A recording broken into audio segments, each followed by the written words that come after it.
In order to attract that which you desire, you must believe that you will receive it, but also expect it. You must expect that wealth, health, success, riches, divine relationships, or whatever you desire will be yours at a conscious and most importantly subconscious level. What is keeping the majority of the world population from achieving their goals and dreams? Poverty of the mind and the not enough syndrome are key players in the consciousness of the poor and unsuccessful person. Not enough food. Her name is Amy, and she is an orphan. She grew up in West Africa, in a country ravaged by war. She suffered the consequences of war and poverty. She is now free and lives with her husband. She is deeply affected by the not enough syndrome. Whenever she cooks food or goes somewhere to eat, she always grabs a lot of food because she thinks that she won't get enough food to eat. She grew up as a poor child in a big family. During mealtime, they served the food in one big bowl, and everyone sat down around it and ate with their hands. Their food intake depended on how many people were eating and how fast they could eat. There never was enough food for everyone. They had to eat what they could grab, and were often still hungry after each meal. She is now blessed and always has a lot of food in her house. However, her not enough syndrome is still imprinted in her subconscious mind.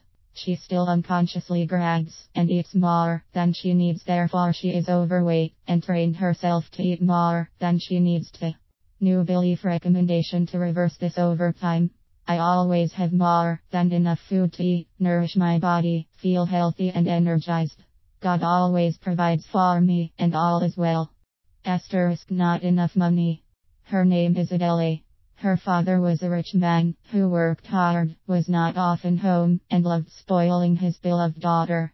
He rewarded her with money as payment for the lost time he couldn't spend with her.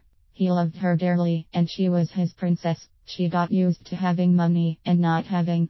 It meant not being loved, and not having enough money became not having enough love in her mind.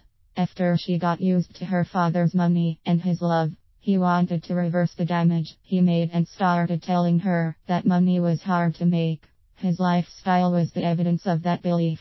He would go to work early in the morning and come home late at night. He was the last one to leave his office as the boss. He traveled often for work and spent his weekends touring villages to prepare for upcoming political elections. He was a politician as well as a businessman. A few years after, Adele associated money with love in her mind. She moved to another country. The absence of her father meant the absence of love. Her dad, who was no longer willing to give her money as she desired, abandoned her. She felt that money abandoned her as well. So she lived in poverty for years, deprived of love, deprived of money. Not enough time. Time is created by men, can be misleading. When you feel like there is not enough time, it becomes your reality. You go through your day, every single day, have the same 24 hours as everyone else in the world, but still feel like you never have enough time. The solution is to slow down, to be more present and live in the now. If you would be quiet for 5 minutes and stay in silence, you would notice that 5 minutes can be a very long time if you allow yourself to slow down and just breathe. Prioritizing activities are necessary to get the most out of your daily given time. Recommended belief for those who believe that they don't have enough time. I always have more than enough time to do the things that I love and enjoy. I prioritize my daily activities and am grateful for every moment I get to enjoy with divinity and grace. Not enough physical validation. You don't see your dreams yet, can't touch them. Do you believe in them? Why do you believe in God? Have you ever asked yourself that question? Have you ever seen God? Have you ever heard His voice? If you have, how do you know that it is His voice? Well, we all have instincts, gut feelings. We just know in our heart that God is. Most of us haven't seen Him physically, but we know He is, that He loves us, that He is lives in us. That's called faith. So have faith when it comes to believing in your dreams. You might not live them now, but you know that you wouldn't have the desire to have them if they were impossible dreams. You picked them up as their supply became available in the universal matrix, so keep believing in them. Trust that they will be yours, expect them to be and take actions towards achieving them.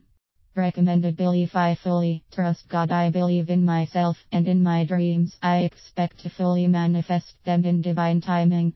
Through repetition, meditation, and auto-suggestion, we have the power to change of our beliefs. We just need to choose to do it. You can choose to believe something different about yourself, and when you do, your life will change for the best, and better opportunities and experiences shall be yours. Marine Faye